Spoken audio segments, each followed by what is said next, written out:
Tu caches tes dettes. Comme tu caches tes émotions, tu supprimes la notification de ta banque. Tu évites d'ouvrir l'email de l'opérateur. Tu glisses le ticket de caisse tout au fond de ton sac.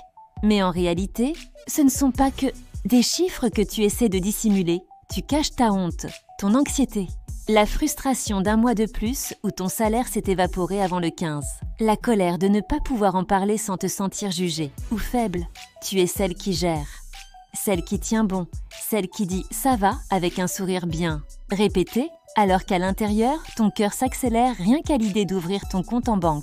Toujours à tout gérer, toujours à faire bonne figure, toujours en dette, non seulement envers la banque, mais envers toi-même. Respire profondément. Ce n'est pas juste une histoire d'argent, c'est une histoire de toi, de tout ce que tu enfouis pour continuer à fonctionner, de tout ce que tu caches pour ne pas t'effondrer. Depuis petite, on nous a appris à prendre soin des autres, à sourire, même quand on est épuisé, à être forte, à tenir bon. Mais personne ne nous a appris quoi faire. De cette fatigue, de cette tristesse, de cette frustration de ne pas y arriver. Alors, on cache, on fait semblant, on repousse. Les dettes financières deviennent le miroir de nos dettes émotionnelles. Et tout comme on évite de consulter son relevé bancaire, on évite de regarder à l'intérieur parce que ça fait mal, parce que ça fait peur, parce qu'on a honte, mais on ne peut pas guérir ce qu'on refuse d'affronter. Réfléchis-y. Chaque fois que tu repousses une facture, une tension s'installe, une culpabilité s'accumule. Et plus tu repousses, plus les intérêts augmentent. C'est pareil avec toi. Chaque fois que tu ravales tes larmes, que tu souris pour ne pas inquiéter les autres, que tu prétends que tout va bien, tu accumules des intérêts émotionnels. Et ces intérêts ne sont pas invisibles. Ils apparaissent dans ces petits craquages du quotidien. Quand tu perds patience avec tes enfants, quand tu pleures seul dans ta voiture après le travail, quand tu regardes ton reflet et que tu ne te reconnais plus. Les dettes émotionnelles engendrent aussi des frais, estime de soi en chute libre, impression d'échec, isolement.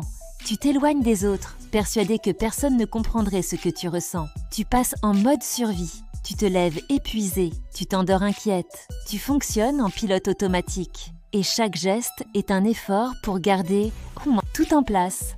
Même si tu es au bord de l'effondrement, la facture arrive, toujours. Et quand elle arrive, elle coûte cher. Ta santé mentale, tes relations, ta joie de vivre. Mais tu peux faire quelque chose, même petit.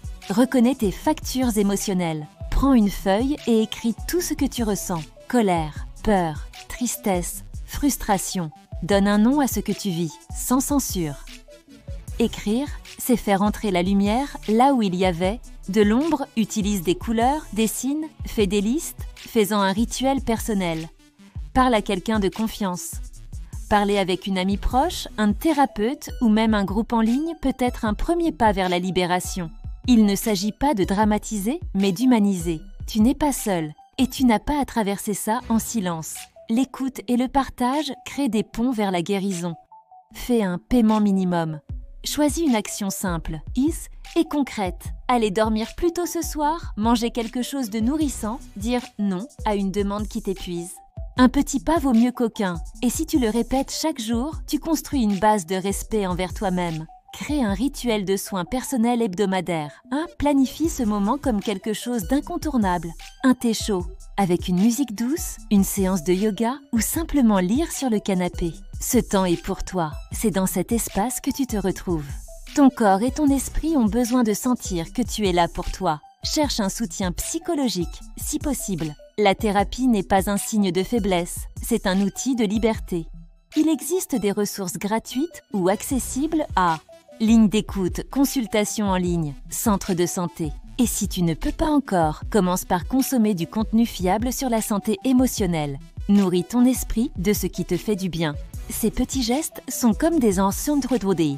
Paiement échelonné. Peu à peu, tu allèges ce que tu portes. Et chaque pas te rend un peu plus à toi-même. Il ne s'agit pas de tout résoudre. Il s'agit de commencer. De te montrer que tu mérites ce soin. Et de continuer avec courage et... Tu n'es pas faible parce que tu es fatiguée. Tu es humaine. Et ta fatigue est un signal. Un message de ton corps et de ton âme. Quelque chose doit changer. Tu mérites de vivre avec légèreté, avec clarté, avec de l'espace en toi. Tu n'as pas besoin de tout porter seul. Tu n'as plus besoin de rien cacher. Commence aujourd'hui. Dis-moi en commentaire si ce texte t'a touché. Envoie-le à une amie qui a aussi besoin de respirer. On avance ensemble.